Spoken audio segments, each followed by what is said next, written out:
Dr. Kate Morrison wiped sweat from her face as she worked under the hot sun of Kepler 442c. The red dirt stuck to her boots as she walked between the ancient stone blocks. She had been digging here for 3 months, and today felt different. The ground scanner in her hand was making sounds it had never made before. "Alex, come look at this," she called to her partner. Dr. Alex Carter put down his tools and walked over. His white shirt was covered in dust, and his dark hair needed a good wash. "What did you find?" Alex asked. He looked at the scanner screen. The readings showed something big buried 20 feet below them. "It's not stone like the rest," Kate said. "This is metal, really old metal. They had been sent to this planet to study the ruins that survey teams had found 6 months ago. Everyone thought the buildings were maybe 10,000 years old. But Kate's tests showed they were much older. Much, much older. The 2 scientists called their team over. Within an hour, 8 people were digging carefully around the metal object. As the sun started to set, they could see what they had found. It was a door. A round door made of silver metal that looked like it had been built yesterday. "This doesn't make sense," said Jake Barnes, the team's tech expert. "The metal should be rusted after all this time, but it looks new." Kate ran her hand along the smooth surface. There were marks on the door, but they were not like any writing she'd ever seen. The marks seemed to move when she looked at them, like they were alive. "We need to get this open," Alex said. He pulled out his electric tools, but when he got close to the door, they stopped working. His drill was dead. His cutter was dead. Even his flashlight went dark. "The door is blocking electricity somehow," Jake said. He tried his own tools, but they all failed too. As the team stood around the door wondering what to do next, something happened. The strange marks on the door began to glow with blue light. The glow got brighter and brighter until everyone had to step back. Then the door opened. Cool air flowed out from the dark space beyond. The air smelled clean like after a rainstorm. Kate grabbed a working flashlight from their camp and shined it into the opening. Stone steps led down into the ground. "We should wait," said Dr. Lynn Foster, the team's safety officer. "We don't know what's down there," but Kate was already walking toward the steps. "This is the find of a lifetime. We can't wait." Alex followed her, then Jake, then the rest of the team. The steps were smooth and went down in a spiral. After 5 minutes of walking, they reached the bottom. Kate's flashlight showed them a huge room with walls covered in the same glowing marks they had seen on the door. In the center of the room sat a table made of clear crystal. On the table were 3 objects that looked like glass eggs, each one glowing with soft white light. "What are those?" asked Dr. Carl Hayes, the team's language expert. Before anyone could answer, Alex walked up to the table. When he got close to one of the glass eggs, it began to glow brighter. Without thinking, he reached out and touched it. The room exploded with light and sound. Images filled the air around them, moving pictures that showed things none of them had ever seen before. Tall, thin beings with 4 arms and large black eyes. Cities that floated in the sky. Ships that could travel between stars. A voice spoke, but not with words. The voice spoke directly into their minds, and somehow they all understood what it was saying. "We are the Vorthak. We built this message for those who would come after us. If you are seeing this, then our time is gone, and yours has begun." The images changed. Now they showed a blue planet covered with water and green land. "Earth." The voice continued. "We have seen the future through the streams of time. We have seen the rise of a species that will change everything. They come from the 3rd planet of a yellow star. They call themselves humans, but others will know them as Earthlings." Kate felt her heart start beating faster. The voice was talking about them, about humans. These beings are not like others in the galaxy. They do not accept limits. They do not accept defeat. When faced with the impossible, they find a way. This makes them dangerous beyond measure. The pictures now showed humans doing things that seemed impossible. Building cities in places where nothing should be able to live. Fighting wars against enemies much stronger than them and winning. Taking broken things and making them work again. We have watched civilizations rise and fall for millions of years. We have seen species that were stronger, smarter, and more advanced than the Earthlings. But none were like them. None had their gift. "What gift?" Alex whispered. As if hearing his question, the voice answered, "Hope. The Earthlings have hope that never dies. They believe they can fix anything, solve any problem, overcome any enemy. And because they believe it, they make it true." The images showed human ships flying between stars, human colonies on strange worlds, humans working alongside alien species none of them had ever seen. This is why we fled. Not because the Earthlings are evil. They are not. Not because they are cruel. They are often kind. We fled because they will end the galaxy as we know it. They will end 10 million years of order and peace. Kate and her team watched in silence as the images continued. But perhaps that is good. Perhaps the galaxy needs what the Earthlings will bring. Perhaps the old ways need to end so that new ways can begin. The voice grew quieter. This is our warning and our hope. The Earthlings are coming. When they reach the stars, nothing will ever be the same. Be ready. The light faded. The room became quiet.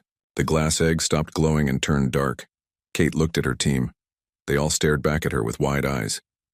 "We need to call Commander Hayes right now," she said. "The galaxy needs to know what we just found."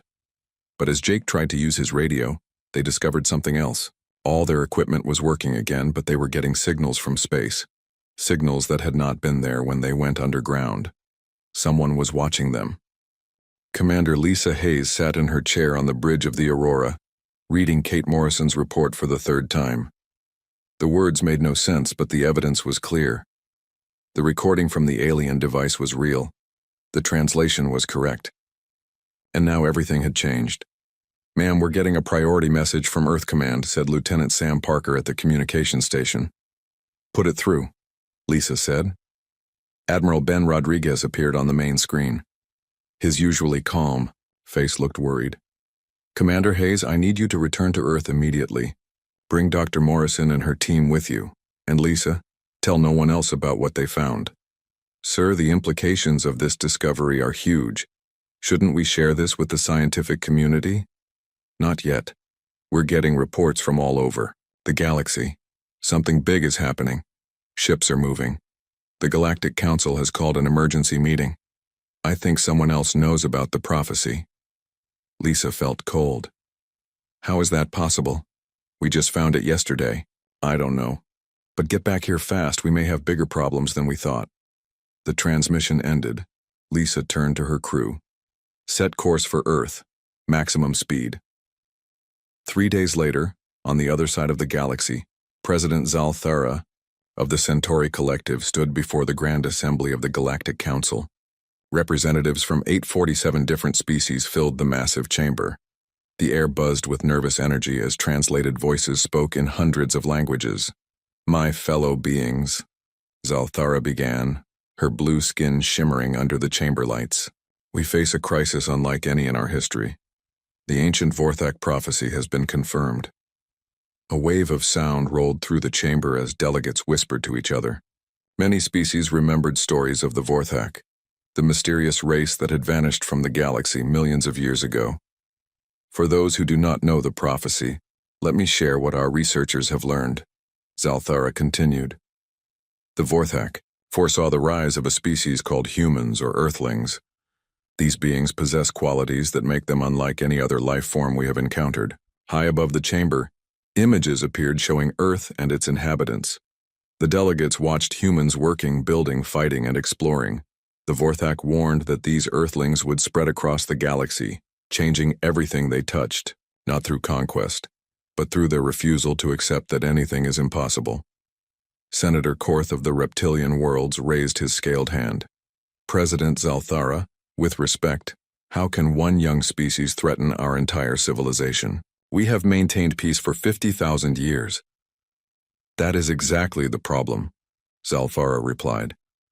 "Our peace depends on everyone following the same rules, everyone accepting the same limits. The humans do not follow rules. They do not accept limits. The images changed to show human history. Wars where smaller armies defeated larger ones. Inventions that should not have worked but did.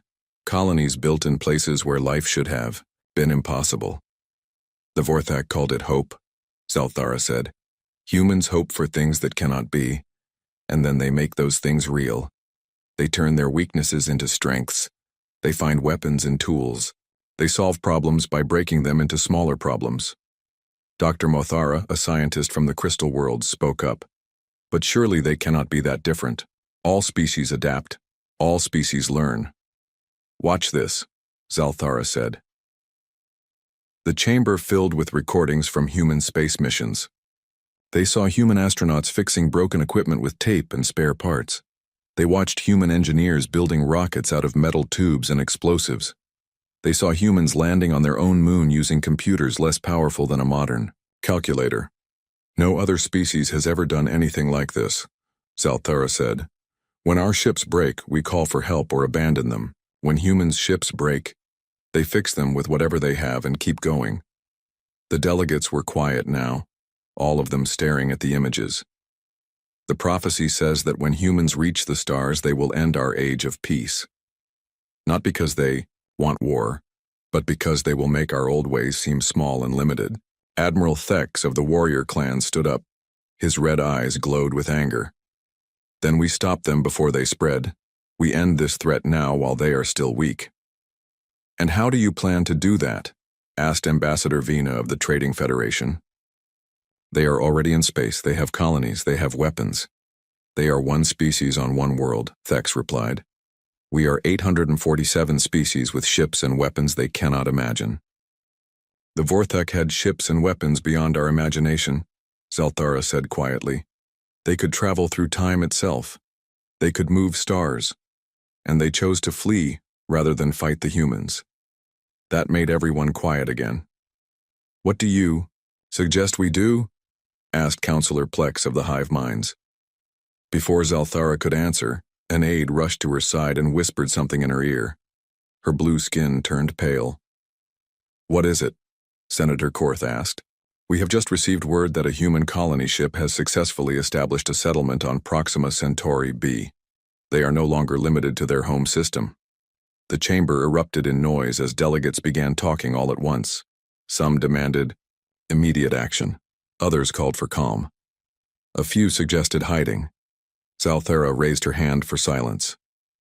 There is something else. We have a human representative here on the council station. Ambassador Derek Mitchell has been with us for 2 years. None of us realized the significance of his presence until now. What do you mean? Dr. Mothara asked.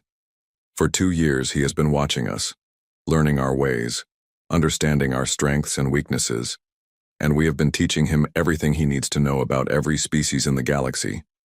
The true horror of the situation began to sink in. They had been giving a human complete access to their civilization, never knowing that his species would one day be seen as a threat. Where is Ambassador Mitchell now? Admiral Thex demanded. In his quarters. He does not yet know about the prophecy or this meeting. We should arrest him, Thex said. On what charges? Ambassador Vina replied. Being human, he has done nothing. Wrong. The Vorthak prophecy says the humans are coming, Zalthara said. It does not say they are evil. Perhaps we can find a way to work with them, to guide them. Or perhaps we can find a way to stop them. Admiral Thex muttered. I propose we make contact with Earth, said Dr. Mothara. We approach them openly. We study them. We learn if the prophecy is truly accurate. And if it is, Senator Korth asked, then we decide what to do with the most dangerous species the galaxy has ever seen. As the debate continued, none of them noticed that Ambassador Derek Mitchell was not in his quarters. He was in the observation deck, watching their ships gather around the station and wondering why so many vessels had arrived at once. Something big was happening, and Derek had learned enough about alien politics to know that when this many ships gathered in one place, it usually meant trouble. He just did not know yet that the trouble was him and everyone he had ever known. Captain Rachel Adams stood on the bridge of the Earth Defense Force vessel Defiance, watching the alien fleet approach Earth's solar system. 50 ships of designs she had never seen before moved in perfect formation toward their position near Jupiter. Ma'am, they're transmitting on multiple frequencies, reported Communications Officer Tony Clark. The computer is trying to translate. What are they saying? Rachel asked. It's a greeting. They say they come in peace and want to establish formal contact with Earth. Rachel felt her heart racing. This was it. First contact with alien life. Everything humanity had dreamed about for centuries was about to happen. Send a response. Tell them we welcome them and are ready to talk. Admiral Ben Rodriguez watched. The same scene from Earth Command. Next to him stood Dr. Marcus Webb, Earth's leading expert on alien psychology, and Dr. Kate Morrison, who had arrived just hours before with her team from Kepler 442c. This is too convenient, Ben said. We find an ancient prophecy about humans, and 3 days later aliens show up at our door. Maybe they've been watching us all along, Kate suggested. Maybe they know about the prophecy too. Dr. Webb nodded. If they've been observing us, they would know we found something important on Kepler 442c. They might be here to see how much we learned. The lead alien ship, a beautiful silver vessel called the Serenity, took position near the Defiance. Captain Rachel received a message asking permission to send a small group to her ship for face-to-face talks. Permission granted, she replied.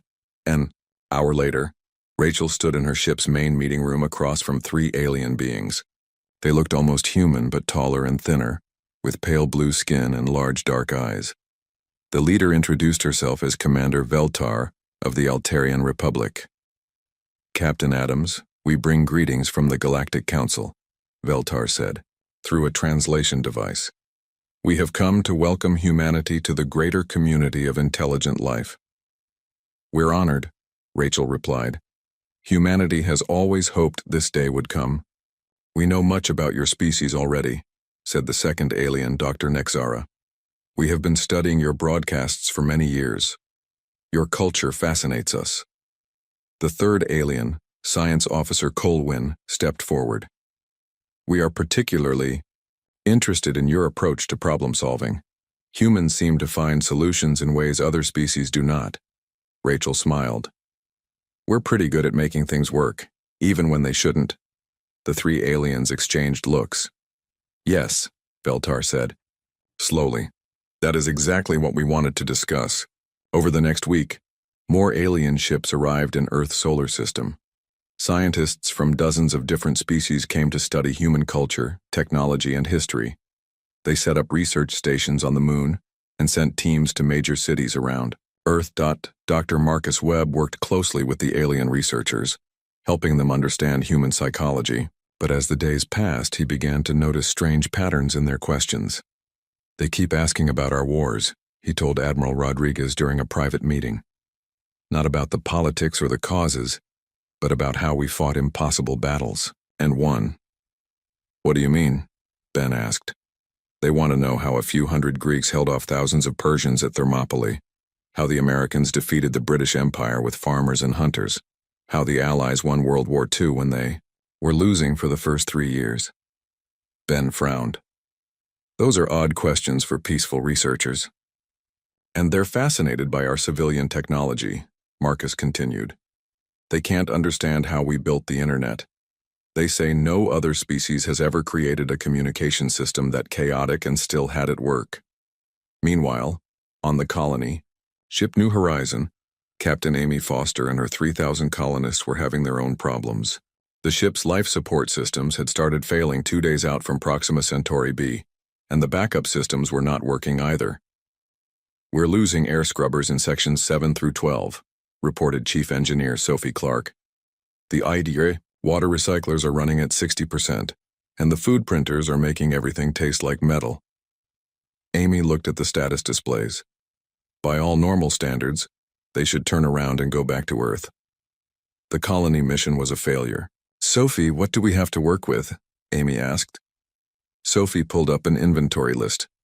Well, we've got about 1,000 coffee makers that the colonists brought, a full gym with exercise bikes and weight machines, 3 workshops full of basic tools, and about 10,000 people who really don't want to go back to Earth. Then let's get creative. Over the next 6 hours, Sophie and her team did something that would have amazed the alien observers if they had been watching. They tore apart coffee makers and used the heating elements to build new air scrubbers.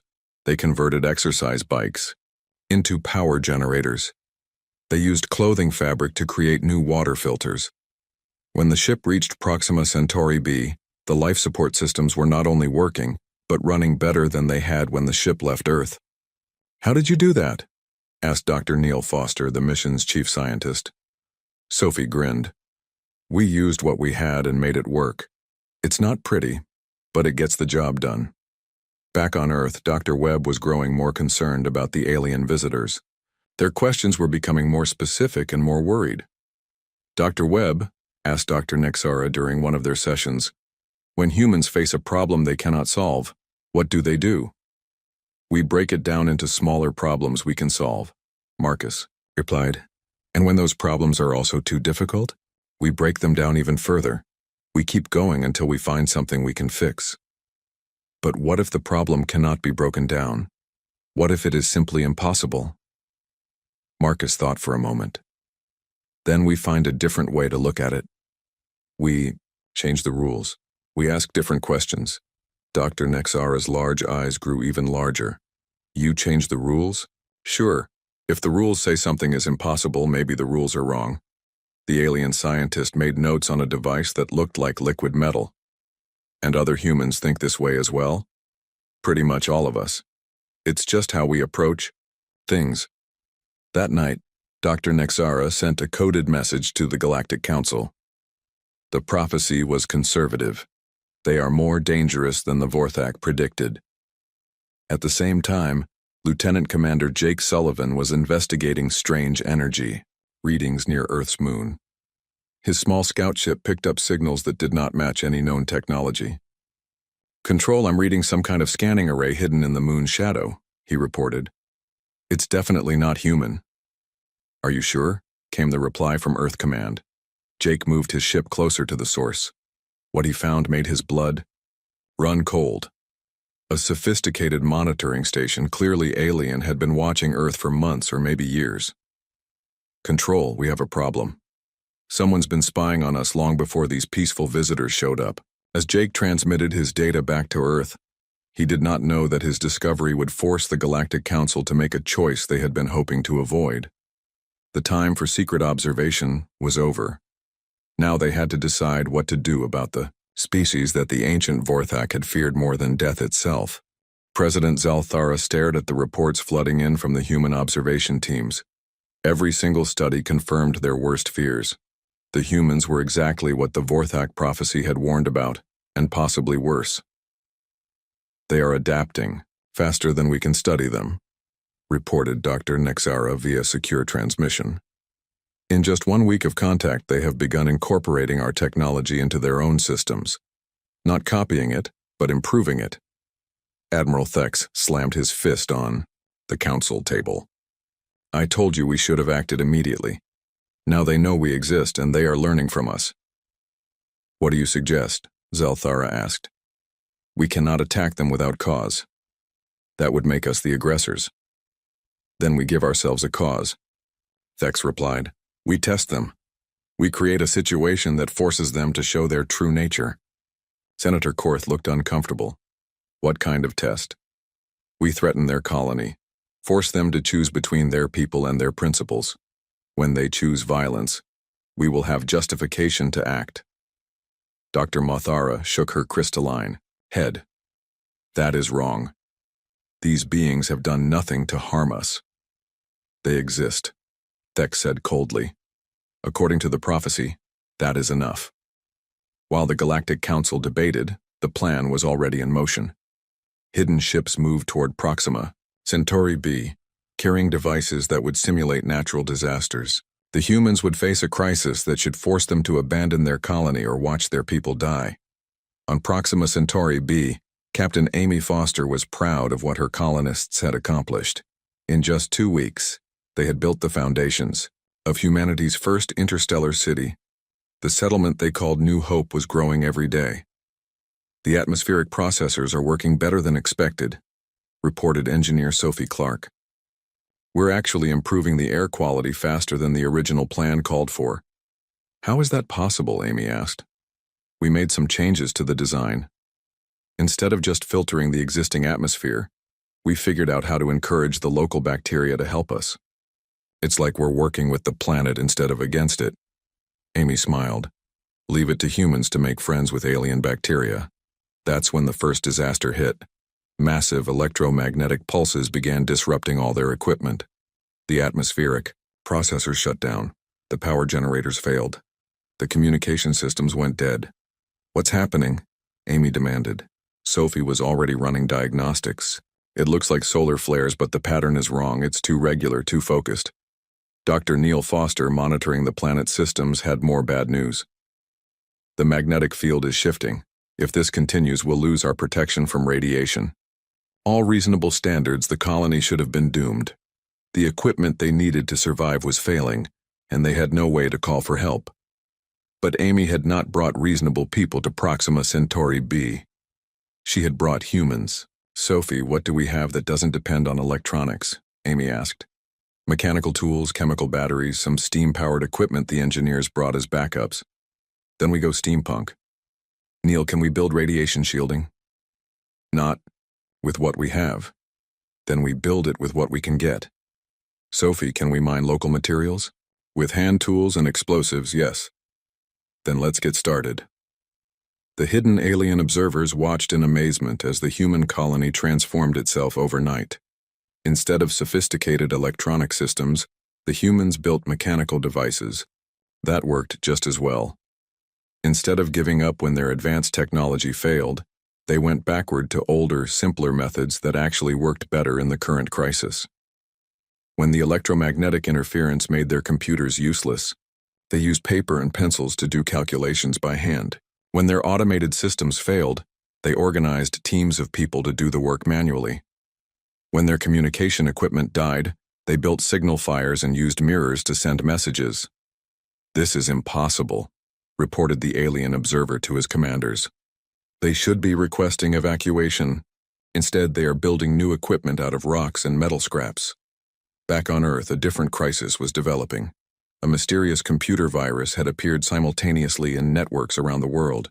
It was not destroying data, but it was making communication systems increasingly unreliable. Dr. Helen Price, Earth's top cybersecurity expert, was fighting a losing battle against the virus. It seemed to adapt to every countermeasure she developed. It's like nothing I've ever seen, she told Admiral Rodriguez. It learns from our defenses and becomes stronger. Is it alien technology? Ben asked. It has to be. But here's the weird part. It's not actually trying to destroy our systems. It's testing them. Like it wants to see how much damage we can take before we give up.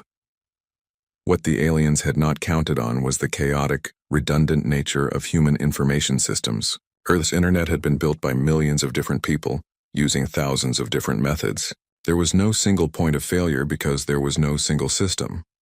When the virus attacked the main communication satellites, people switched to ground-based radio. When it infected the banking networks, people went back to paper money and local exchanges.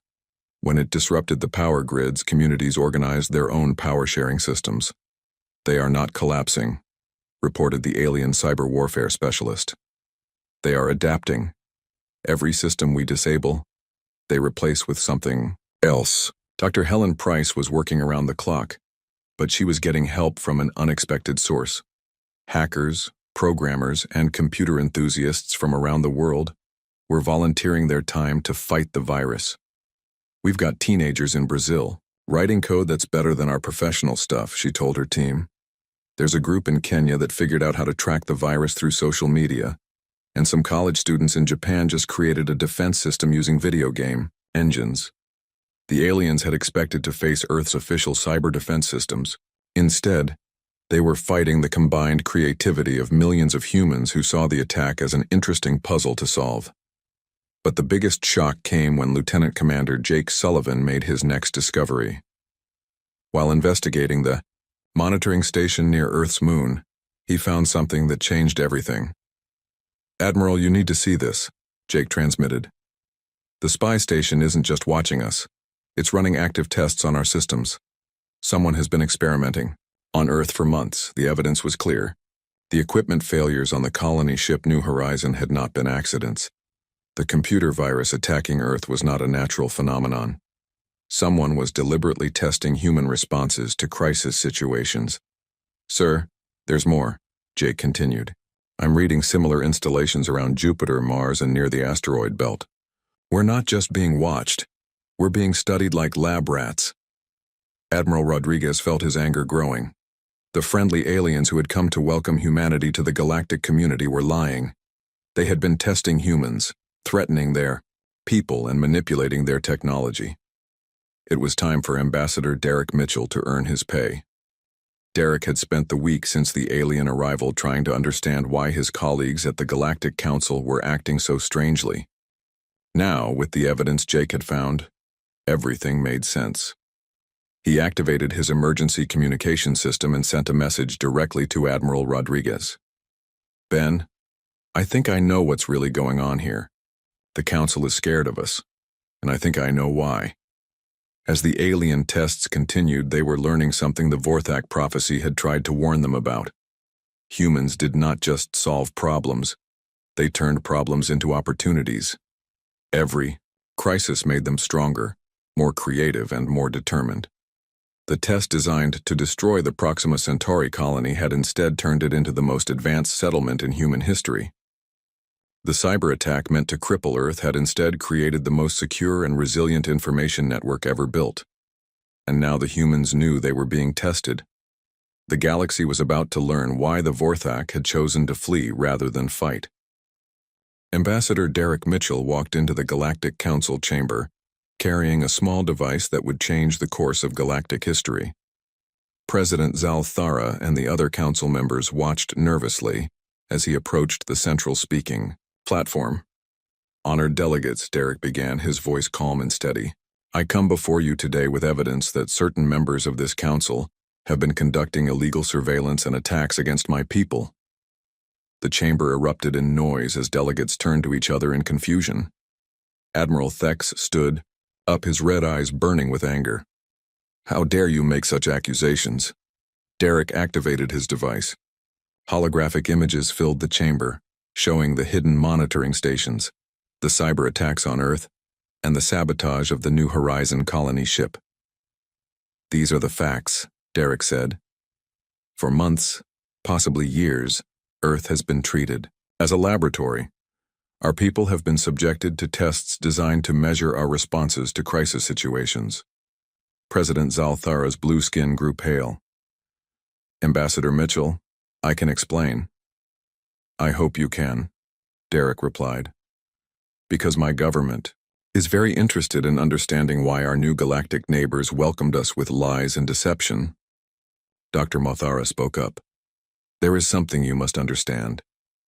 We discovered an ancient prophecy that warned about your species. Derek nodded. Yes, the Vorthak prophecy. We found it too. Dr. Morrison's team recovered the complete record 3 weeks ago. The admission sent another wave of shock through the chamber. Zalthara leaned forward. Then you know why we were concerned. I know what the prophecy said, Derek replied. The question is whether you understand what it actually meant. Senator Korth stood up. It warned that humans would end our age of peace, that you would spread chaos across the galaxy. Derek smiled. Is that what you think it said? Dr. Morrison, would you join us, please? Dr. Kate Morrison entered the chamber, carrying one of the Vorthak crystal storage devices from Kepler 442c. As she activated it, the ancient voice filled the chamber once again. We have seen the future through the streams of time. We have seen the rise of a species that will change everything. The council members listened as the prophecy played out. But this time Derek provided additional context. The Vorthak did not flee because they feared human aggression, Derek explained. They fled because they feared human inspiration. They knew that once other species saw what humans could accomplish, those species would want to accomplish the same things. The crystal device displayed new images that the council had never seen before. They showed the Vorthak's final days, when their perfect, ordered society had become stagnant and lifeless. The Vorthak had achieved everything, Derek continued. Perfect technology, perfect society, perfect peace. And in achieving perfection, they had lost the ability to grow, to change, to dream of something better. President Zalthera stared at the images. But the prophecy warned of chaos. Change often looks like chaos to those who fear it, Derek replied. But let me show you what human chaos actually produces. He activated his own display system. Images from the Proxima Centauri colony filled the chamber. Instead of the disaster the council expected to see, they watched humans and local alien life forms working together to build something unprecedented. When you sabotaged our life support systems, you forced our people to innovate. They did not just survive. They created technology that makes both human and alien life better. The images showed the colony's atmospheric processors working with native bacteria to create an environment that was better than anything either species could have achieved alone. And when you attacked our communication systems on Earth, Derek continued, you did not cripple us. You forced us to build something stronger and more flexible than what we had before.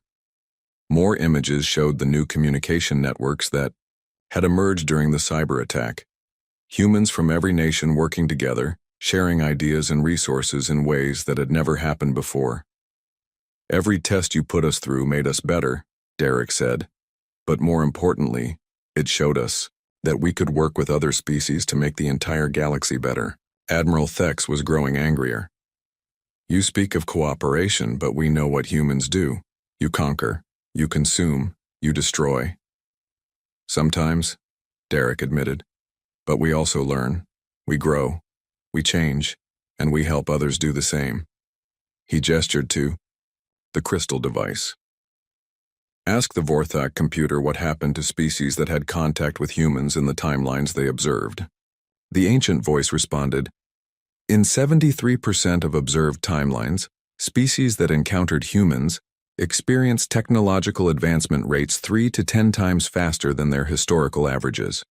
In 87% of observed timelines, these same species reported higher satisfaction with their quality of life. The chamber fell silent. The Vorthak feared us because we represented change, Derek explained. But change is not always bad. Sometimes it is exactly what the galaxy needs. Captain Rachel Adams entered the chamber, followed by Captain Amy Foster, who had traveled from Proxima Centauri B specifically for this meeting. Honored delegates, Rachel said, I come with a proposal from Earth's government. We know about the crisis brewing in the Andromeda sector, the war that your council has declared unsolvable. The delegates stirred nervously. The Andromeda conflict was their greatest shame, a 1,000-year-old war that had defied every attempt at resolution. Amy stepped forward. We volunteer to help, not to fight, but to find a solution. Admiral Thex laughed harshly. You think you can solve a problem that has defeated our greatest minds for a millennium? We think we can try, Amy replied simply. And if we fail, you are no worse off than you are now. Dr. Nexara, who had been silent throughout the meeting, finally spoke. What could you possibly offer that we have not already attempted? Derek smiled. Hope. We offer hope that things can be better than they are. President Zalthera looked around the chamber at her fellow delegates. Many of them appeared thoughtful. Others looked skeptical. A few looked frightened. What exactly are you proposing? She asked. Partnership, Derek replied. Real partnership. We share our knowledge, our methods, our perspective. You share yours. Together we solve problems that neither of us could solve alone. Senator Korth stood up.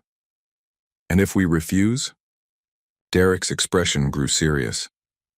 Then you continue as you have, watching problems grow worse while you debate perfect solutions that never come. And humans continue expanding into the galaxy, with or without your cooperation. The truth of his words settled over the chamber like a heavy blanket. The humans were already in space. They were already colonizing other worlds. The Council could work with them or against them, but they could not stop them. I call for a vote, President Zalthara announced. All in favor of accepting Earth's proposal for partnership? The vote was not unanimous, but it was decisive. 623 species voted in favor, 184 voted against, and 40 abstained. 6 months later, Admiral Ben Rodriguez stood on the bridge of the joint. Earth Galactic Council fleet approaching the Andromeda sector. The combined fleet included ships and crew members from dozens of different species, all working together under human command. "Admiral, we're receiving surrender signals from both sides of the conflict," reported Communications Officer Tony Clark. "They want to negotiate." Ben smiled. It had taken exactly 6 months to accomplish what the Galactic Council had been unable to do in 1,000 years. Not through superior firepower, but through the simple human approach of talking to both sides and asking what they actually wanted, instead of what they said they were fighting about. Back on Earth, Dr. Kate Morrison was working with Vorthak Technology, an alien scientist, to unlock secrets that had been hidden for millions of years. The ancient race had left behind more than warnings. They had left behind gifts, waiting for a species capable of using them wisely. And on Proxima Centauri B, engineer Sophie Clark was teaching alien engineers how to solve problems by breaking them down into smaller pieces, how to build solutions from whatever materials were available, and how to never give up just because something seemed impossible. The Vorthak prophecy had been fulfilled, but not in the way anyone expected. Humans had indeed ended the galaxy's age of peace. They had replaced it with something much better, an age of progress, cooperation, and unlimited possibility. As Derek Mitchell had told the Galactic Council, change often looked like chaos to those who feared it. But to those willing to embrace, a change looked like hope, and hope, as it turned out, was the most contagious force in the universe. The ancient aliens had been right about one thing: nothing would ever be the same.